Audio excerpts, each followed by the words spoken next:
అందరికీ నమస్తే. నేను మీ మాధవరావు దుగ్గిరాల యూట్యూబ్ ఛానల్.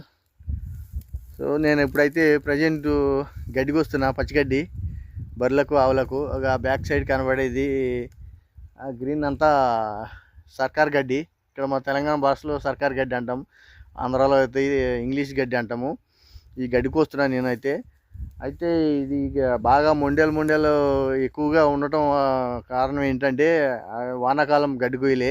ఇంచుమించు 4-5 నెలలు అవుతుంది గడ్డి కోసి. వానాకాలం ఇంత హైట్ పెరిగి అడ్డంబొడ్డం పడింది. అడ్డంబొడ్డం పడితే ఏమైందంటే, నేను ఎవరిని అడిగినా కోసుకోమంటే కోసుకోలే. ఆడ నేల మేత దొరుకుతుంది కాబట్టి అందరూ బర్రెలు ఇడిచిపెట్టేసి మేపేసారు. అక్కడ రోడ్ల దిక్కి ఎక్కడ జాగా ఉంటే అక్కడ మేపేసేవాళ్ళు. గడ్డి కోసుకోమంటే ఎవరు కోసుకోపోతే మొన్న రీసెంట్గా ఇప్పుడు చలికాలం కదా, గడ్డి నేల మేత ఉండదు, గడ్డి ఎక్కువ స్పీడ్గా రాదనమాట.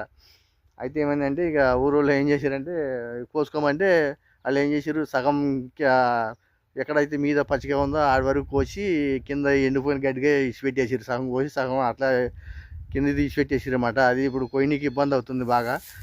ఇప్పుడు నేను అట్లా ఇదే కోస్తున్నా. ఇది ఈ గడ్డికి వస్తున్నా, ఇబ్బంది అవుతుంది. ఇది సగం గడ్డి కిందే ఉందన్నమాట, కిందే ఉంటుంది, మీద గడ్డి కొయ్యవలసి వస్తుంది.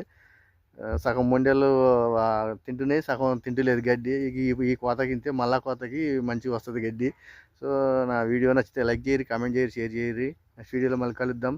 మాధవరావు దుగ్గిరాల నా ఛానల్ సబ్స్క్రైబ్ చేయరి, సపోర్ట్ చేయరి. నెక్స్ట్ వీడియోలో మళ్ళీ కలుద్దాం. Thank you, take care.